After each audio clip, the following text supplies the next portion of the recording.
All right, welcome back, Geometry Beat.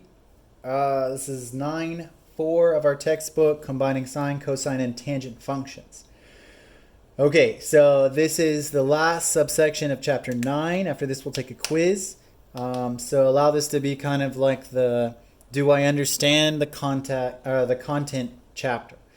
It's not too bad. This is just going to bring everything together, bring all of our previous ideas into one place for sine, cosine, tangent functions. This is going to feel new. This is just a combination of things. So let's just jump right in. Here's 9.4. Zoom in a touch. All right, are we ready? Combining sine, cosine, tangent functions. Okay, now that we know our way around SOHCAHTOA and we can define it like this: sine, cosine, tangent, opposite hypotenuse, adjacent hypotenuse, opposite adjacent. That's pretty much everything you need to know to actually solve all these problems. And if you can remember SOHCAHTOA, you've got it all organized for you nicely. Okay, so let's take a look at some harder examples and let's play around with these. So sometimes we need to choose the correct trig function to help us solve a problem. Let's take a look at the examples below and decide which one to use: sine, cosine, or tangent. Example 1a. Are we ready? I don't think this gave away the answer. Okay, the blue triangle to the right. Solve for x. All right, here we go. Here's our x value. First, the way I like to begin all these problems is to just identify what's going on in a triangle. So this guy out here is our hypotenuse. Cool, it's the longest side. These are the two smaller sides. You can call them A and B. But anyways, I just wanted to draw your attention to that is the hypotenuse first. Cool. They're giving us an angle here that's going to be useful really fast. You could quickly do some subtraction and say 90 minus 35 and figure out this other angle. But we don't need that. That's maybe going above and beyond. Okay.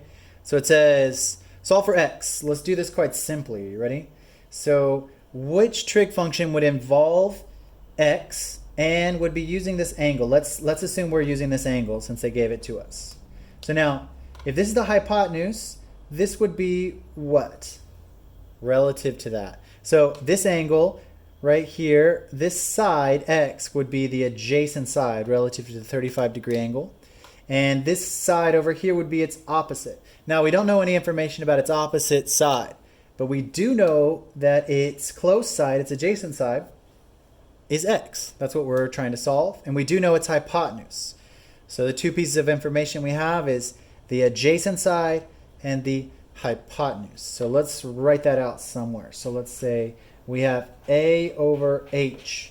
Now, which trig function deals with the adjacent and the hypotenuse? Well, SOHCAHTOA would tell us that cosine does.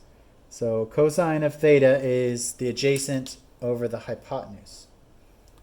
Now let's see where I can get some space. I'm actually going to zoom out.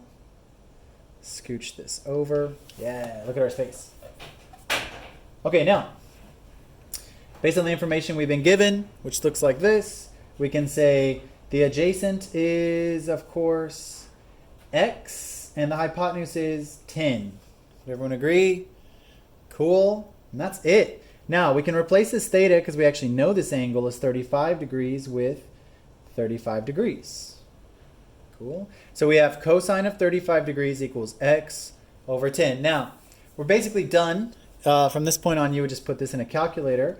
But what we need to do is solve for x. They're asking us to solve for that side. So to solve for x, we need to get rid of the division of 10. So we multiply both sides by 10. Cool.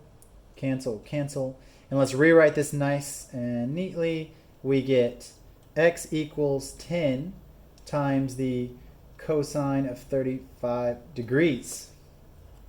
Cool? Now, that's good enough for me. That's where I would leave it. But the book is a little bit different. They kind of like to see you guys use the calculators a bit more. Let me bring the calculator in here. So let's add this up. Let's say 10 times the cosine of 35 degrees. Cool. 8.19. Everybody get the same thing, hopefully. Does it tell us to do it to a certain precision? I'm going to call that 8.2 degrees. Cool, that's it. Let me erase some of this and we can scroll down and kind of check what they have given here. Cool. Let's see. Blah, blah, blah. How do we do? So we plug it in to this equation. We solve for it and we get 8.19 or 8.2. Okay, great. So we got the first one correct. It's good stuff. Let's try example 1b now. Okay. In the green triangle to the right, solve for y. Cool. So the exact same thing we did before, almost to a T. We switch markers. So now, we've been given this angle. That's the one they want us to solve it from. We want to figure out this. So we know this piece right here is our hypotenuse. It's the longest side. That makes y side the adjacent side. And that makes the 15 side the opposite. Cool. So now, we don't know much about the hypotenuse. Notice there's no information given about that. So, but we do know information about the adjacent side, and we do know information about the opposite side. So now, which trig function should we use? Cosine, sine, or tangent? Well, we want the one that uses the opposite and the adjacent. So which one is that? Well, that is the tangent. So tan theta is opposite over adjacent. Looks like that. That's the SOHCAHTOA part of that. So TOA would tell us tan is opposite over adjacent. So we'll plug in the stuff we know. We know the opposite is 15. We know the adjacent side is y. And we know, let me erase this to make some room. We know tan of 52 degrees will give us that ratio. Cool, nice and easy. So now we just solve for y. Do a bit of algebra, multiply y to both sides, good. Divide by the tan of 52 degrees, good. We get y equals 15 divided by the tangent of 52 degrees. Cool, there's the algebra in action. Let's plug that in just like before. 15 divided by the, let's go, tan of 52 degrees. Boom, 11.7. Let's make that 11.72. Cool. Let's check out our solution. How do we do? 11.72 on the dime. Very good. That is it.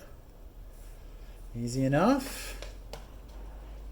Okay, so the key here is just keeping SOHCAHTOA in your head as you solve these problems. SOHCAHTOA, SOHCAHTOA. They're just always going to give you an adjacent side, an opposite side, or the hypotenuse, and you just have to choose the correct one. All right, 1C. Okay, let's follow the same process here. Okay, let's identify everything. So Z is our hypotenuse. Our angle is given as 66 degrees. Our adjacent side is nothing given. Our opposite side is 40. And our hypotenuse is Z. Cool. And I presume they want us to solve for Z. It says, what function can we use to solve for Z in the purple triangle to the right? Great. So just like before, identify everything and ask yourself what information we have. We have the hypotenuse and we have the opposite. So SOHCAHTOA would tell us what? So let's look at this. So here's opposite and hypotenuse. Is that the information we have? Yes. Let's write that down. Let's go sine of 66 degrees will give us the opposite side, which is 40, over the hypotenuse, which is Z. Cool. Some fancy algebra. We get Z will equal 40 divided by the sine of 66 degrees. Cool. And what do we get again? Let's pull out our calculators since we're tied to those in this chapter. So let's go 40 divided by the quantity of sine of 66 degrees. We're in degrees. We're all good. 43.78. Let's call this 43.79 degrees.